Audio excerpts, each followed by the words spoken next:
안녕하세요. 예. 자, 일주일이 그냥 빨리빨리 갑니다. 자, 오늘은 이제 3월 첫 주인데, 자, 오늘까지 일요일 과정 다 마무리 짓고요. 그리고 공법은 다음 주부터 이제 개강을 합니다. 자, 그리고 우리 이제 기본서 나온 다음에, 개정된 사항들이 꽤 있어요. 그래서 국토법부터 시작해갖고 개정된 사항들. 자, 거기에 이제 항상 우리 본 시험에서도 개정된 사항들 꼭 알고 있는지 꼬박꼬박 물어보죠. 그래서 그 수정표 준비를 했는데, 한 수정표가 몇 페이지 안 돼요. 한 14페이지 됩니다. 그것도 줄이고 해갖고 쓰잘데기 없는 거 다 가지치기 해서 우리 알아야 되는 것만 수정표 만들었는데요. 자, 오늘 끝날 때 나눠드릴 테니까 다음 주부터는 수정표 수정 좀 하시고요. 찾아가지고. 그리고 이게 이제 막 몇 페이지씩 되는 것들이 있어요. 몇 페이지 되는 분량이 있으니까, 그거는 그냥 수정표 그대로 갖고 오셔갖고, 제가 수업할 때, 그 수정표 몇 페이지 참조하세요. 그러면서, 이렇게 이제 또 오래 붙이고 막 하라고 그러니까 또 승질을 그렇게 내고, 쌍욕이라고 그래가지고, 그냥 수정표 그대로 그냥 수업을 할 테니까, 이렇게 수정표 받아갖고 다음 주부터 준비하시고요. 대신 그거 나눠드리면은 맨날 어디다 꽂아놓고는 또 다음에 또 달라고 그러고 아주 수정표가 한 우리 100명이다 그러면은 한 200부를 출력을 해도 맨날 모자라요. 그래서 그거 잊어버리지 마시고 우리 이제 요약집 나올 때까지 그 수정한 대로 수업을 하겠습니다. 자, 오늘은 기본서 541페이지 자, 건축법 싹 마무리 짓고 주택법 들어가 있습니다. 자, 그래서 539페이지에 보면은, 자, 우리 저번 주에는 이제 구조 재료 파트까지 건축법에서 봤고요. 자, 오늘은 이제 6절에 지역지구의 건물인데, 그 지역지구의 건물을 개별 건축 제한이라고 그래요. 개별적으로 건물의 크기, 높이, 이런 것들 규제하는 파트가 되고요. 자, 일단 이 크기 제한 관련해서 그 541페이지, 그 면적 등의 산정 방법. 자, 우리 이제 건폐율하고 용적률 좀 이따 나오는데요. 이 건폐율, 용적률 계산하기 위해서 각종 이제 면적의 개념들, 요거부터 알아야 되고요. 자, 요 파트는 뭐 매년 시험에 나온다, 이렇게 생각하시면 돼요. 가장 기본적인 개념입니다. 그래서 맨 위에 그 면적, 자, 여기다 별표 치시고요. 작년에도 그대로 그냥 한 문제 출제가 됐죠. 그럼 대지 면적부터 하나씩 보겠습니다. 자, 대지 면적이란 이제 건물 짓는 땅, 대지의 수평 투영 면적을 얘기한다라고 하고요. 그럼 수평 투영 면적 이렇게 또 유식하게 써놨는데 이거 쉽게 얘기하면 수평 면적이라고 그랬죠. 수평 면적. 투영이라는 게 사물 위에서 빛을 비췄을 때 그림자가 지는 면적. 그림자 영자 써갖고 그림자의 면적. 우리 그림자는 입체적으로 지는 게 아니죠. 다 수평으로 지니까 수평 면적이다 이렇게 생각하시면 돼요. 그래서 대지의 수평 면적. 그럼 예를 들어갖고 이렇게 경사가 져 있는 땅이 있어요. 경사가 져 있는 대지에다가 건물을 이렇게 반듯하게 건축할 수가 있는데, 자, 이때 이 건물의 대지 면적 구하시오라고 할 때 이 경사제 면적, 입체 면적으로 구하는 게 아니고 수평 면적, 이 수평 투영 면적을 대지 면적으로 산정하죠.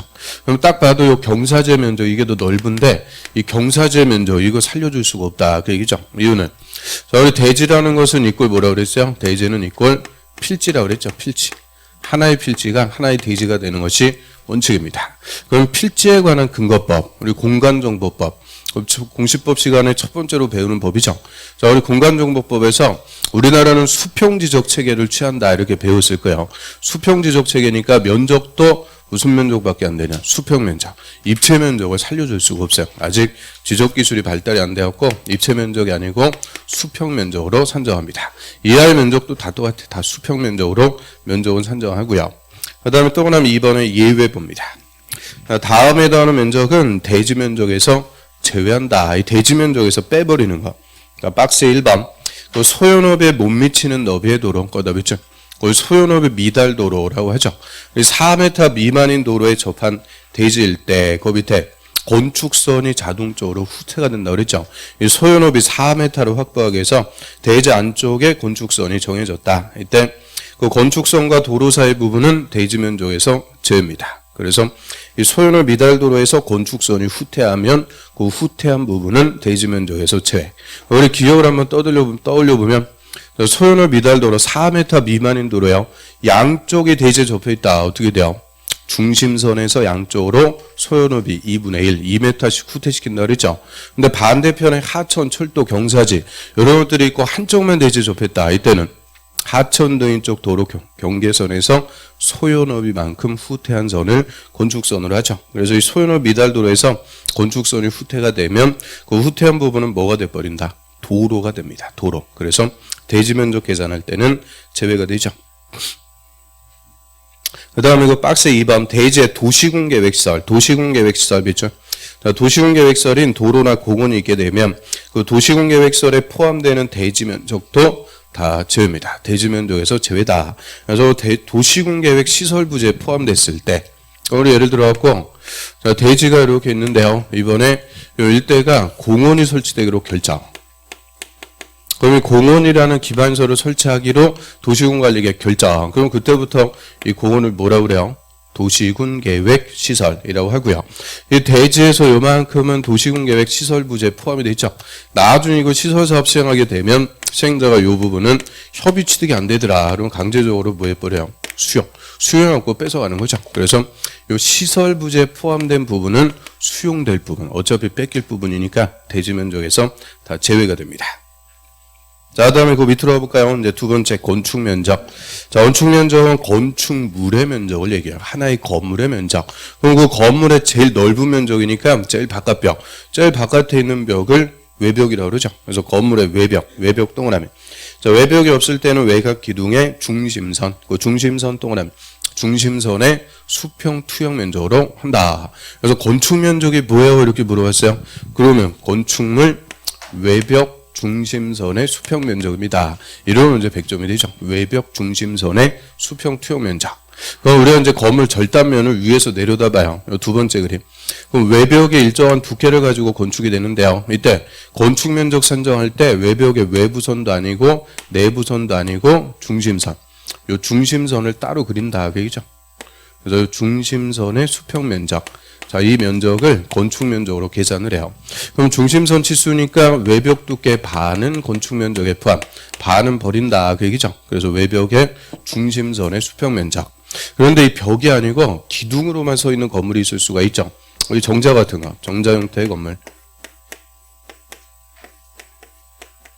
자, 외곽 기둥 4개 이렇게 있고요. 위에 지붕으로 덮어놨다. 자, 이런 기둥으로만 서 있을 때, 이때도 마찬가지. 외곽 기둥의 중심선. 중심선의 수평 면적. 자, 이 면적을 건축 면적으로 산정합니다. 그래서 외벽이 있으면 외벽의 중심선, 외곽 기둥이 있으면 외곽 기둥의 중심선의 수평 면적을 우리가 건축 면적이라고 하고요. 그럼 하나의 건물에서 건축 면적, 얘는 한 개만 있겠어요? 많이 있겠어요? 딱 한 개만 있는 거죠. 제일 바깥벽. 외벽의 중심선의 면적이니까 제일 넓은 면적. 딱 하나만 지칭하는 것을 건축 면적이다라고 하고요. 자, 건축 면적 산정의 특례들이 또 많은데 다 필요 없고 한 페이지 넘겨보세요. 박스에 3번 보겠습니다. 3번. 다음의 경우에는 건축 면적에 산입하지 않는다. 이 건축 면적에서 무조건 빼버리는 거. 동그라미 1번. 지표면에서 1m, 동그라미 1m 이하의 부분. 그 1m 이하에 있는 부분. 자, 요거는 건축 면적에서 무조건 제외가 된다라고 하고요. 그럼 우리 한번 떠올려 보면, 외벽에 바깥으로 돌출됐는데 지표면에서 1m 이하에 있는 부분. 대표적으로 뭐 있겠어요? 물론 뭐 아무 생각은 없는 거죠. 저 계단 같은 거, 우리 아파트 현관 들어갈 때 로비 같은 부분이 있죠. 계단 부분, 그런 부분이 지표면에서 1m 이하면 건축 면적에서 다 빼준다. 그 얘기죠. 그럼 예를 들어갖고 이 건물의 출입구가 이쪽에 있어요. 계단이 이렇게 설치가 돼 있다. 자, 위에서 내려다 보면 계단 부분이 바깥으로 돌출이 돼 있죠. 근데 이 계단의 높이가 지표면에서 1m 이하면 이런 부분은 건축 면적 계산할 때 다 빼준다. 그 얘기입니다. 그래서 지표면에서 1m 이하의 부분은 다 제외. 자, 나머지 것들은 다 쓰잘데기 없고요. 넘어갑니다. 그다음 544페이지로 와보세요. 바닥 면적. 바닥 면적에 대한 불평. 바닥 면적이 29회 때도 그냥 단독 기출, 작년에도 그대로 정답. 그래서 이 바닥 면적이 제일 잘 물어보죠. 그럼 바닥 면적이라는 원칙, 건물의 각층 동그라미 또는 일부 동그라미로서 벽이나 기둥 그 밖의 구에게 중심선 동그라미, 중심선의 수평 투영 면적으로 한다. 그럼 바닥 면적 쭉 읽어봤는데, 자, 바닥 면적이라는 거는 뭐래요? 바닥 면적이란 건물의 각층 또는 일부의 면적을 구체적으로 지정할 때는 바닥 면적이다. 이렇게 쓰죠. 각층이나 일부에 벽이 있으면 벽, 기둥이 있으면 기둥의 중심선의 수평 면적. 그러면 건축 면적하고 바닥 면적, 이거 이제 구분해야죠. 자, 예를 들어갖고, 이렇게 니은자형으로 생긴 건물이 있다 그래요. 니은자형으로 생긴 건물.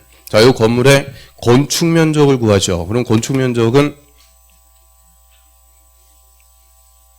제일 바깥벽이니까 제일 바깥벽. 외벽의 중심선의 수평 면적. 그래서 이 제일 넓은 면적, 요 딱 하나 건축 면적으로 나오고요. 근데 구체적으로 이 건물은 각 층이 또 있죠. 자, 1층의 면적이 있고 2층의 면적이 있고 3층 그리고 4층 각 층의 면적이 구체적으로 존재해요. 이때 각 층의 면적은 따로 뭐라고 부르는 거냐? 곧 바닥 면적. 1층 바닥 면적, 2층 바닥 면적, 3층 바닥 면적 이런 식으로 각 층의 면적을 구체적으로 지정할 때는 바닥 면적이다라고 하고요. 그러면 바닥 면적하고 건축 면적이 같아요, 달라요? 같을 수도 있고 다를 수도 있죠. 1층하고 2층의 바닥 면적은 제일 넓은 거니까 건축 면적은 똑같은데 3층, 4층의 바닥 면적은 건축 면적하고 다릅니다. 그래서 건축 면적은 제일 넓은 거 하나를 딱 지칭하는 거고요.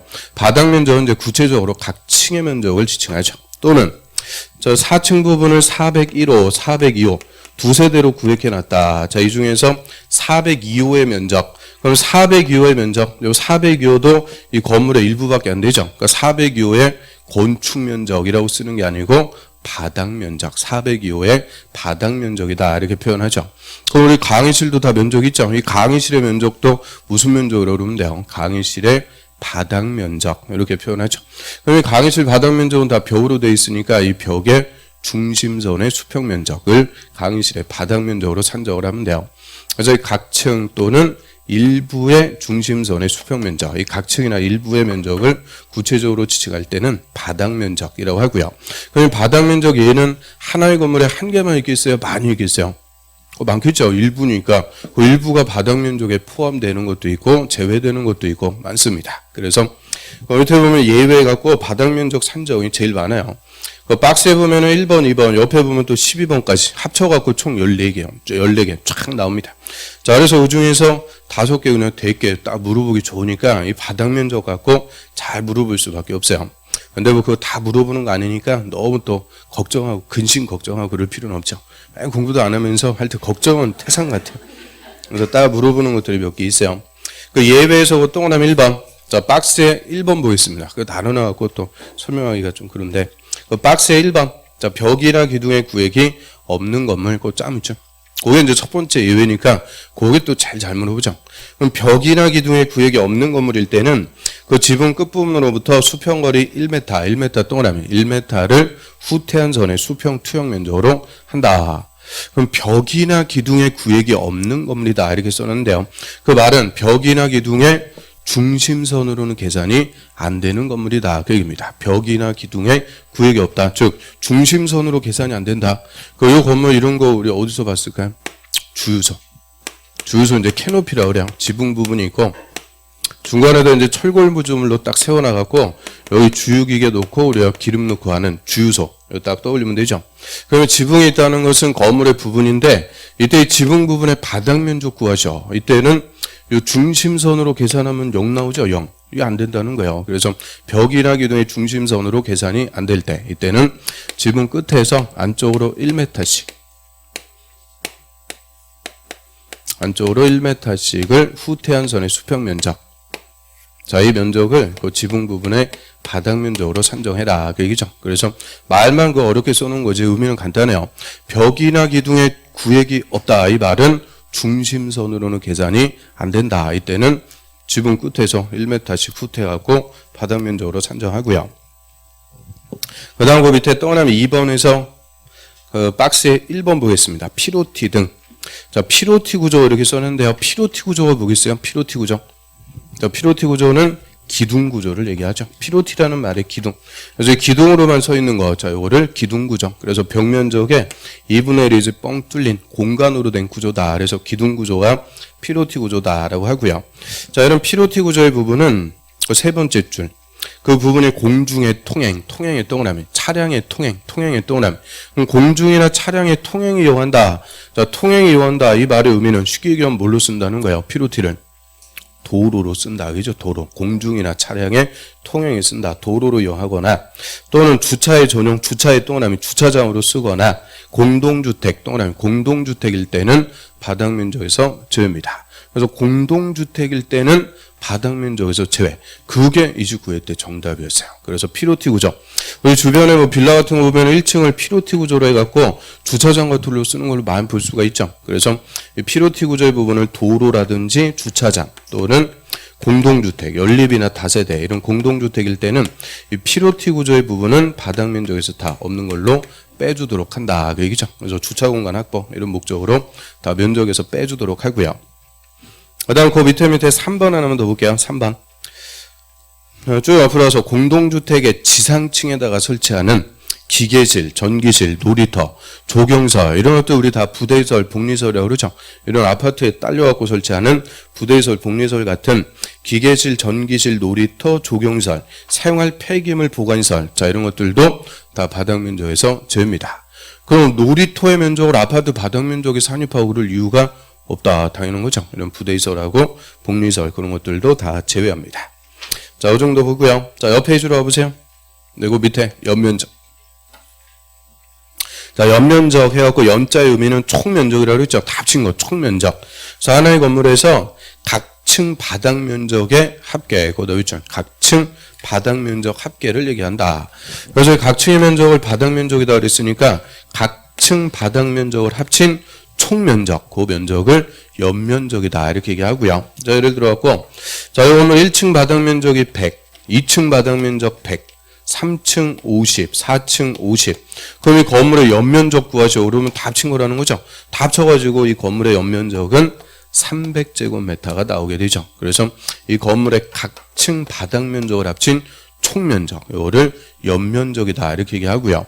자, 우리 좀 전에 했던 이 건축면적, 얘는 건폐율을 계산하기 위해서 알아야죠. 건폐율하면은 건대, 건축면적 나누기 대지면적 곱하기 100. 건폐율은 건축면적. 그럼 연면적 얘는 뭐예요? 용적률. 연대 해갖고 연면적 나누기 대지면적 곱하기 100. 용적률을 계산하기 위해서 연면적을 또 구하죠. 그래서 가로 2번. 자, 용적률 또 하나의 별표. 그 용적률 산정할 때는 다음에 다는 면적은 제외한다. 용적률 계산할 때 연면적에서 빼주는 거. 그게 박스에 보면은 딱 4개가 있어요. 4개가 있으니까 그래서 엄한 거 하나 딱 껴갖고 물어보기가 좋다. 그죠? 잘 물어본다. 그래서 박스에 그 1번 지하층의 면적. 지하층 면적은 용적률 계산할 때는 연면적에서 빼준대요. 지하층. 왜 빼주는 거예요? 이건 뭐 몇 번 했죠. 지하층은 충수에 포함하지 않는다. 용적률은 충수 규제하는 거니까 이런 충수에 포함하지 않는 지하층은 용적률 계산할 때는 다 연면적에서 제외입니다.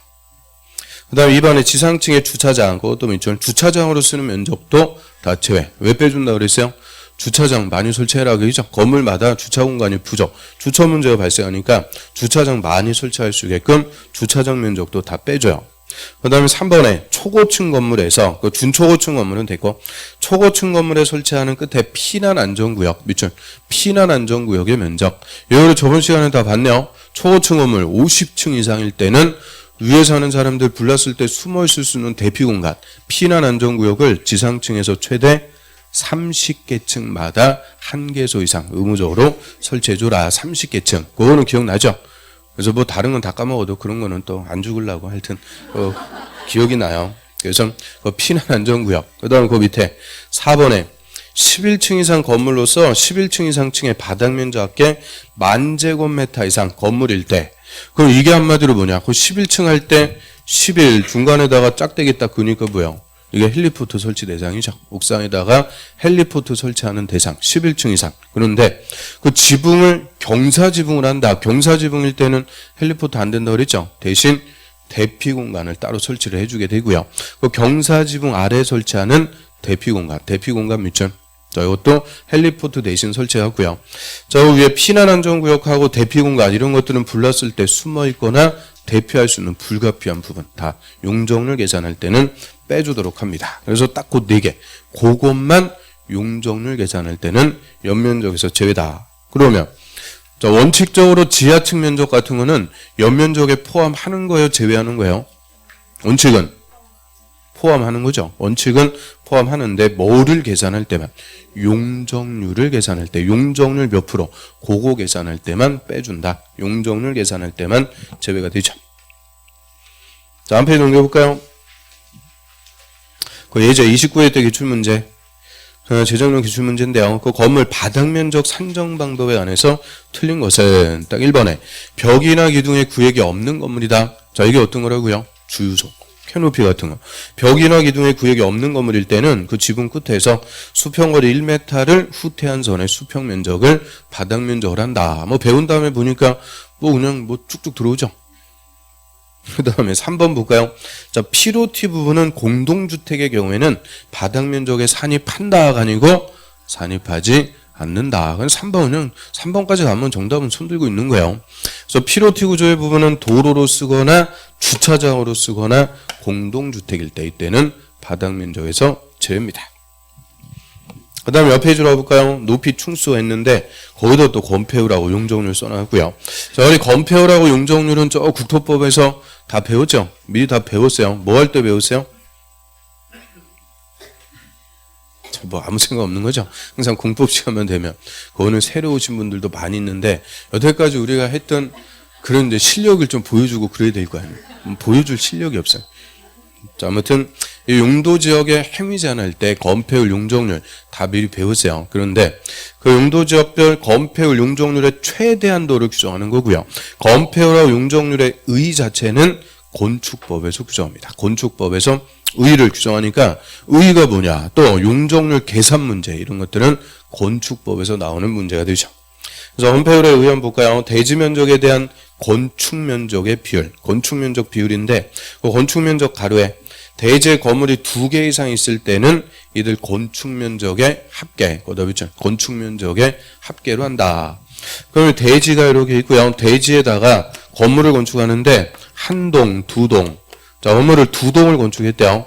그럼 이때 건폐율 계산할 때는 건물별로 각각 건폐율 계산한다 이러면 틀려요. 2개 이상의 건물을 건축했을 때는 건축 면적을 다 합쳐가지고 건폐율을 계산합니다. 그래서 2개 이상의 건물을 건축했을 때는 건축 면적 합쳐갖고 건폐율을 계산. 이런 건폐율의 최대한도는 국토법의 건폐율 기준에 따른다. 딱 끊고요. 즉 용도지역별 건폐율 최대한도에 따른다. 그래서 우리 1, 2월 과정에서는 용도지역, 도시지역만 건폐율 최대한도 한번 봤죠. 주거지역, 전용, 일반, 준주거, 전일준. 주거지역은 얼마요? 5, 6, 7. 상업지역은 근린, 유통, 일반, 중심 7, 8, 8, 9. 그래서 5, 6, 7에 7, 8, 8, 9. 그렇게 간단하게 전화번호 외우듯이 외우면 된다 했는데 뭐 다 처음 봐요. 전화를 한번 걸어봤어야죠. 그래서 5, 6, 7에 7, 8, 8, 9 그런 식으로 간단하게 외워주면 된다 그랬는데요. 뭐 어차피 다음 주에 또 합니다. 다음 주에 또 보도록 하고요.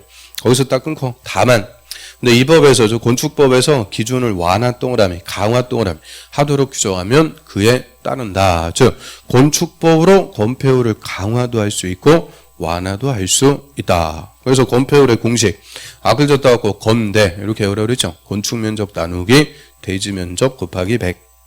그 다음에 들어갑니다. 용적률, 대지면적에 대한 연면적의 비율. 그 용적률인데 역시 연면적 가로 열고 대지 건물이 2개 이상 있을 때는 연면적의 합계, 밑줄, 연면적 다 합쳐가지고 용적률을 계산하고요.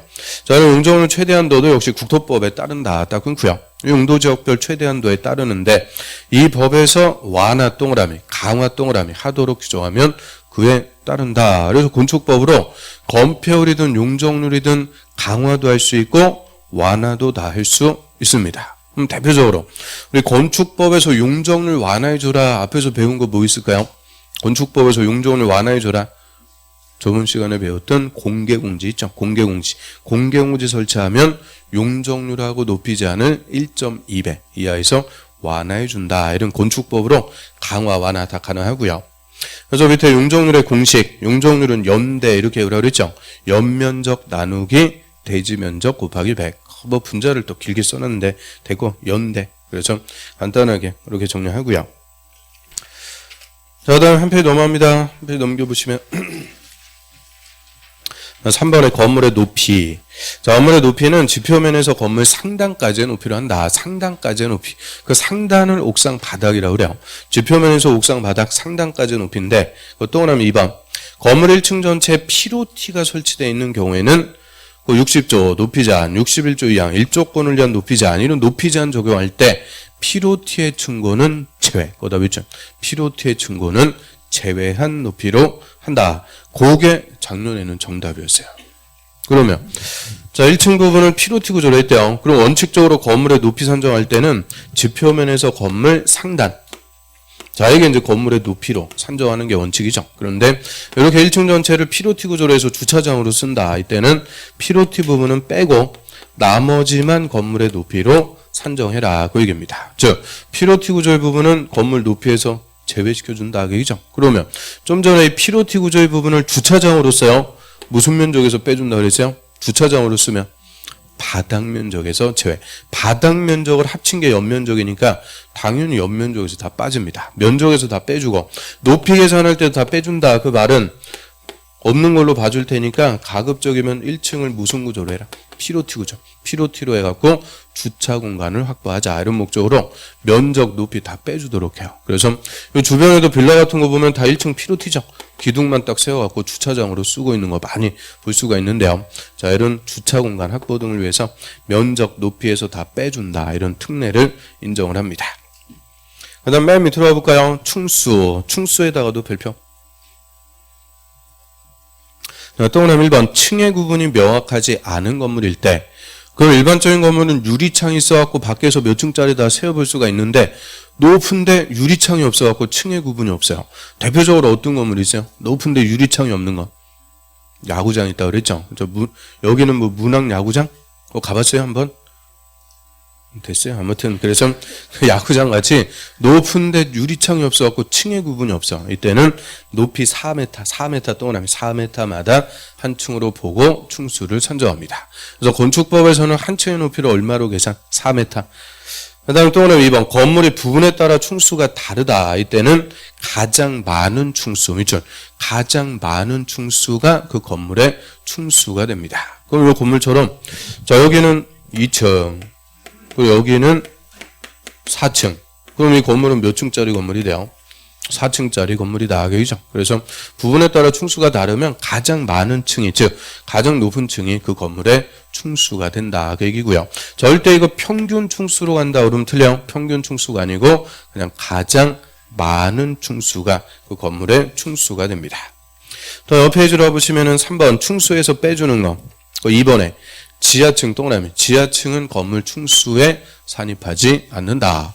자, 이거 맨날 나오는 거예요. 그래서 지하층은 충수에서 제외. 왜 빼준다 그랬어요? 안 보인다 그랬죠. 지하 100층으로 내려가도 안 보이니까 셀 수가 없다. 그래서 충수에서 무조건 제외입니다. 그 다음 그 밑으로 하셔갖고 층고. 자, 층고는 층 높이를 얘기해요. 층 높이.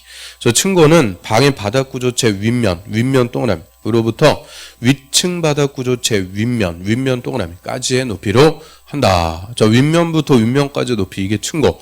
그거 구분해갖고 밑에 동그라미 3번 반자 높이라는 게 있죠. 반자라는 말이 뭘까? 반자가 요 천장 얘기예요. 요 눈으로 보이는 거예요. 천장.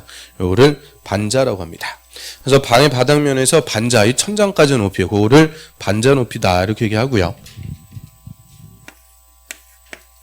예를 들어갖고 이제 건물 건축할 때 하중을 지탱하기 위해서 바닥 구조체가 일정한 두께로 이제 건축이 돼요. 여기 바닥 구조체다라고 한다면, 자, 반자 높이는 방의 바닥면에서 반자까지, 요 천장까지 높이, 요거를 딱 반자 높이, 눈으로 보이는 높이죠. 그런데 층고라고 할 때는 방의 바닥 구조체 윗면에서 위층 바닥 구조체 윗면, 요 바닥 구조체 두께를 포함하는 것을 층고, 층 높이라고 그래요. 그래서 이 층고는 방의 바닥 구조체 윗면에서 위층 바닥 구조체 아랫면까지 높이다 이러면 틀려요. 근데 층고는 윗면부터 윗면, 요 위에 안 보이는 것까지 다 포함시키는 것을 층고라고 그래요. 그래서 방의 바닥 구조체 윗면에서 위층 바닥 구조체 윗면까지, 윗면부터 윗면까지의 높이고를 층고라고 하죠. 그 정도에서 면적, 높이, 충수, 중요한 것들은 싹 훑어봤고요. 자, 그다음 맨 밑에 보세요. 이제 대지의 분할 제한. 자, 이 별표. 동그라미 1번 대지 분할 제한 면적. 자, 여기다가는 별표.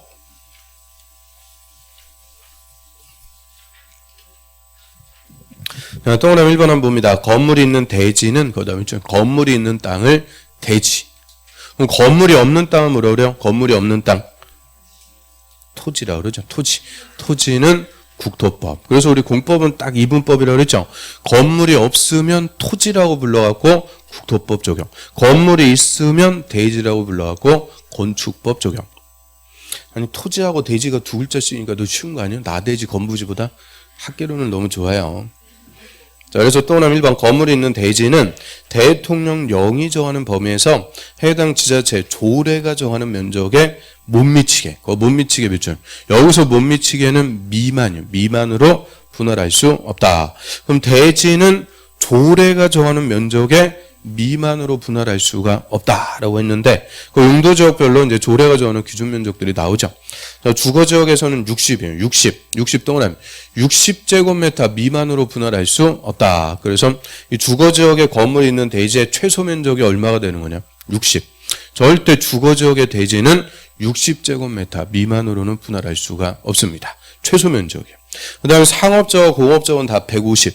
150제곱미터 미만으로 분할할 수 없다. 그래서 상업 공업지역에 건물이 있는 대지의 최소 면적은 150이 되는 거고요. 녹지지역은 200. 나머지 60. 그래서 거기 써 있는 게 건물 있는 대지의 최소 면적. 건물 있는 땅이 너무 작아졌다. 그럼 그 위에 있는 건물에 일조, 채광, 통풍 여러 가지 면에서 문제가 생기겠죠. 그래서 대지의 최소 면적 기준을 정해놓고요. 자, 대지는 절대 그 용도 지역별 그 면적 미만이 될 수 없도록 합니다. 최소 면적 기준. 그럼 건물이 없는 토지는 그 대지 분할 제한 면적 미만으로 분할할 수 있을까 없을까요? 있어요. 우리 국토법에서 개발행위 허가 받으면 건물이 없는 토지는 이 대지 분할 제한 면적 미만으로 분할할 수 있습니다. 다만 너무 작게 토지를 분할하니까 개발행위 허가를 받으세요 하고 있죠. 물론 기억은 없어요. 저 앞으로 와서 193페이지 가보세요. 193. 193페이지 가보면 또 깜짝 놀라는 거예요. 그 개발행위 허가 대상, 그 누가 보면은 뭐 엄청 열심히 공부하는 줄 알겠어요. 개발행위 허가 대상에서 그 위에 그 토지 분할, 거기서 또 하나면 2번. 건축법에 따른 분할 제한 면적, 대지 분할 제한 면적 미만으로 토지를 분할할 때. 그래서 그 옆에 보면 주거지역 60, 상업 공업 150, 녹지 200. 그거 다 써있죠?